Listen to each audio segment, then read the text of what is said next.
നമസ്കാരം. സംസ്ഥാനത്ത് നിയമസഭാ തിരഞ്ഞെടുപ്പിൽ ഭരണമാറ്റം പ്രവചിച്ച് ലോക് പോളിന്റെ പ്രീ ഇലക്ഷൻ സർവേ ഫലങ്ങൾ.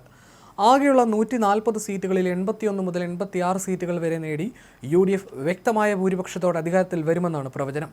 ഭരണ തുടർച്ച ലക്ഷ്യമിടുന്ന LDFന് 51 മുതൽ 59 സീറ്റുകൾ കൊണ്ട് തൃപ്തിപ്പെടേണ്ടി വരുമെന്നും NDA 2 സീറ്റുകൾ വരെ നേടുമെന്നും സർവേ പ്രവചിക്കുന്നു. വോട്ട് വിഹിതത്തിലെ മാറ്റത്തെക്കുറിച്ചും സൂചനകളുണ്ട്. UDF 43 മുതൽ 45% വരെ ശക്തമായ മുന്നേറ്റമുണ്ടാകും. LDF 39 മുതൽ 41% വോട്ട് ചോർച്ചയുണ്ടാകാം. NDA 13 മുതൽ 15% വരെ. സർക്കാരിനെ വേട്ടയാടുന്ന വിവാദങ്ങളാണ് LDFന് വിനയായതെന്നാണ് സർവേ വിലയിരുത്തുന്നത്. സ്വർണ്ണക്കള്ളക്കടത്ത് കേസും അനുബന്ധ ക്രമക്കേടുകളും സർക്കാരിന്റെ വിശ്വാസ്യത തകർത്തു. മുസ്ലിം ലീഗും AP സംസ്ഥയും തമ്മിലുള്ള അടുപ്പവും ക്രൈസ്തവ സഭകളുമായി കോൺഗ്രസ് പുലർത്തുന്ന സമ്പർക്കവും UDFന് അനുകൂലമായി വോട്ടുകൾ ഏകീകരിക്കാൻ കാരണമായി. റബ്ബർ വില തകർച്ച, വന്യജീവി ആക്രമണം എന്നിവയിൽ പ്രതിഷേധിച്ച് മലയോര മേഖലയിലെ കർഷകർ LDFനെ കൈവിടും. സർക്കാർ ജീവനക്കാർ, കശുവണ്ടി തൊഴിലാളികൾ, നെൽ കർഷകർ എന്നിവർക്കിടയിലുള്ള അതൃപ്തി തെക്കൻ കേരളത്തിൽ ഇടത് കോട്ടകളിൽ വിള്ളലുണ്ടാക്കും. മേഖല തിരിച്ചുള്ള ചിത്രം പരിശോധിക്കുകയാണെങ്കിൽ ഇങ്ങനെയാണ്. വടക്കൻ കേരളത്തിൽ മലപ്പുറം ഉൾപ്പെടെയുള്ള ജില്ലകളിൽ ലീഗ് തരംഗമുണ്ടാകും.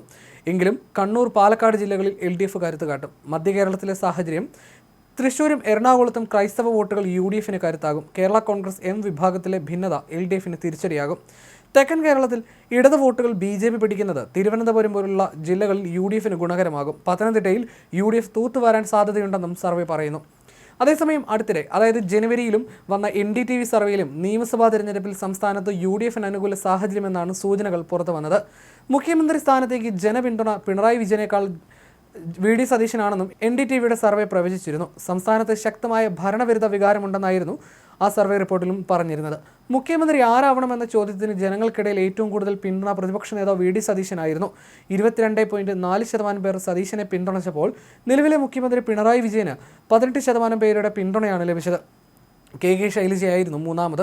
KK ശൈലജയ്ക്ക് 16.9%, BJP സംസ്ഥാന അധ്യക്ഷൻ രാജീവ് ചന്ദ്രശേഖറിന് 14.7% പേരുടെയും കോൺഗ്രസ് നേതാവ് ശശി തരൂരിന് 9.8% പേരുടെയും പിന്തുണയായിരുന്നു NDTV സർവേയിലുണ്ടായിരുന്നത്. നേതൃത്വത്തിലുള്ള ജനപിന്തുണ പരിശോധിക്കുമ്പോൾ UDF നേതാക്കളായ VD സതീശൻ, ശശി തരൂർ, KC വേണുഗോപാൽ എന്നിവർക്ക് LDF നേതാക്കളെക്കാൾ ഉയർന്ന പിന്തുണയുണ്ടെന്നുമായിരുന്നു ആ സർവേ റിപ്പോർട്ടിൽ വ്യക്തമാക്കിയിരുന്നത്. പിണറായി വിജയൻ സർക്കാരിൻ്റെ പ്രകടനത്തിൽ പകുതിയിലധികം ജനങ്ങളും അതൃപ്തരാണ്. ഏകദേശം 52% പേർ സർക്കാരിൻ്റെ പ്രവർത്തനം മോശം അല്ലെങ്കിൽ വളരെ മോശമാണെന്ന് അഭിപ്രായപ്പെട്ടു. 40% പേർ മാത്രമാണ് സർക്കാരിൻ്റെ പ്രവർത്തനം നല്ലതെന്ന് രേഖപ്പെടുത്തിയത്. തിരഞ്ഞെടുപ്പിന് മുൻപും ശേഷവും NDTV ഇത്തരം സർവേ പ്രസിദ്ധീകരിക്കാറുണ്ട്. ഡേറ്റ അനാലിസിസ് സ്ഥാപനമായ വോട്ട് വൈബുമായി ചേർന്നുള്ള സർവേ ആയിരുന്നു അത്. തിരഞ്ഞെടുപ്പിന് ആർക്ക് വോട്ട് ചെയ്യുമെന്ന ചോദ്യത്തിന് 32.7% പേർ UDFന് വോട്ട് ചെയ്യുമെന്നായിരുന്നു ആ സർവേയിൽ പറഞ്ഞിരുന്നത്. LDFനെ 29.3% പേരും NDAയെ 18.8% പേരും അനുകൂലിച്ചു. സംസ്ഥാനത്തെ ഭരണം വളരെ മോശമാണെന്ന അഭിപ്രായമായിരുന്നു സർവേയിൽ പങ്കെടുത്തവരിൽ 31% പേരും പങ്കുവച്ചത്. മോശമാണെന്ന് 20.9% പേർ അഭിപ്രായപ്പെട്ടപ്പോൾ നല്ലതാണെന്ന് 10.7% ആളുകൾ മാത്രമായിരുന്നു പറഞ്ഞത്. ഏറെ നിർണായകമായ ഈ വർഷത്തെ തെരഞ്ഞെടുപ്പിൽ LDF മൂന്നാം ഊഴത്തിനായി ശ്രമിക്കുമ്പോൾ UDF നേതാക്കളായ സതീശൻ, തരൂർ, KC വേണുഗോപാൽ എന്നിവർക്ക് ലഭിക്കുന്ന ജനപിന്തുണ UDF കോൺഗ്രസ് ക്യാമ്പുകൾക്ക് വലിയ ആവേശമാണ് പകരുന്നത്. കഴിഞ്ഞ മാസവും ഈ മാസവുമായി വന്ന ഈ 2 സർവേ ഫലങ്ങളും തന്നെ UDFന് വലിയ പ്രതീക്ഷയും അതുപോലെ വലിയ ആശ്വാസവും നൽകുന്നതാണ്.